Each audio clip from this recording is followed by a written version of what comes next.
হাদিসে প্রিয় নবী সাল্লাল্লাহু আলাইহি ওয়াসাল্লাম ছেলেদের হারাম কাজ সম্পর্কে বিস্তারিত বর্ণনা করেছেন এবং এই ছোট ছোট হারাম কাজের জন্য হাসরের ময়দানে তাদের ভয়ঙ্কর শাস্তির মুখোমুখি হতে হবে। প্রিয় দর্শক, আজকে আপনাদের পুরুষের 10টি হারাম কাজ সম্পর্কে জানাবো। এই হারাম কাজ থেকে প্রিয় নবী বারবার বিরত থাকতে বলেছেন। প্রিয় নবী বলেছেন, যে ব্যক্তি আমার হাদিস অন্য কাউকে শেয়ার করলো তার জন্য আল্লাহর বিচার দিবসে আমার শাফায়াত ওয়াজিব হয়ে যাবে। অবশ্যই ভিডিওটি সবাইকে শেয়ার করবেন এবং মুসলিম ভাইদেরকে এই 10টি কাজ থেকে বিরত থাকার জন্য জানিয়ে দিবেন। তো চলুন বেশি কথা না বলে শুরু করি আজকের ভিডিও। অবশ্যই ভিডিওটি সম্পূর্ণ দেখবেন এবং এই 10টি হারাম কাজ সম্পর্কে জেনে যাবেন। 1 নম্বরে রয়েছে হাতে পায়ে মেহেদি লাগানো। প্রিয় দর্শক, পুরুষদের জন্য হাতে পায়ে মেহেদি লাগানো নিষিদ্ধ। প্রিয় নবী সাল্লাল্লাহু আলাইহি ওয়াসাল্লাম বলেছেন, নারী পুরুষের হাত বিবেচনা করা হয় হাতের মেহেদি দিয়ে। নারীদের হাত সব সময় মেহেদিতে রাঙানোই উত্তম। 2 নম্বরে রয়েছে নিরেট বা এক কালারের লাল ও হলুদ রঙের পোশাক পরিধান করা। অবশ্যই পোশাকের ক্ষেত্রে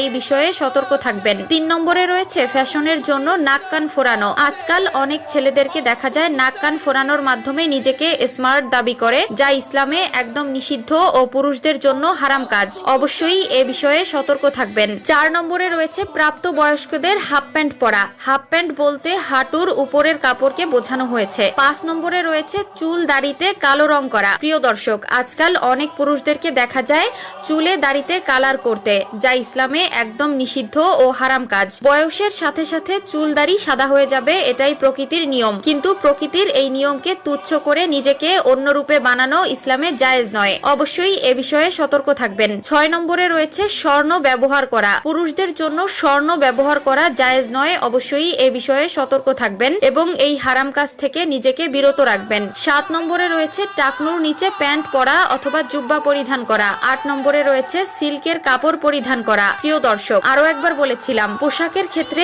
অবশ্যই একটু সতর্ক থাকবেন। পুরুষদের জন্য যে সকল পোশাক হারাম তা কখনোই পরিধান করবেন না। 9 নম্বরে রয়েছে নারীদের মতো মাথার চুল লম্বা রাখা। 10 নম্বরে রয়েছে নারীদের মতো পোশাক পরিধান করা ও তাদের অনুকরণ করা। আজকাল ফেসবুক ও অন্যান্য সোশ্যাল মিডিয়ায় ঢুকলে দেখা যায় ভাইরাল হওয়ার জন্য ছেলেরা মেয়ে সেজে অভিনয় করে, মেয়েদের মতো চলাফেরা করে ও পোশাক পরিধান করে, যা ইসলামে নিষিদ্ধ এবং সম্পূর্ণ হারাম। এই সকল লোক কখনোই আল্লাহর নবীর শাফায়াত পাবে না। আল্লাহ পুরুষকে পুরুষের মর্যাদা দিয়েছে এবং নারীকে নারীর মর্যাদা দিয়েছে। তাই আল্লাহ যাকে যেমন বানিয়েছে তাতেই শুকরিয়া করা উচিত। আল্লাহ আমাদের সবাইকে সঠিক বুঝ দান করুক। আমিন।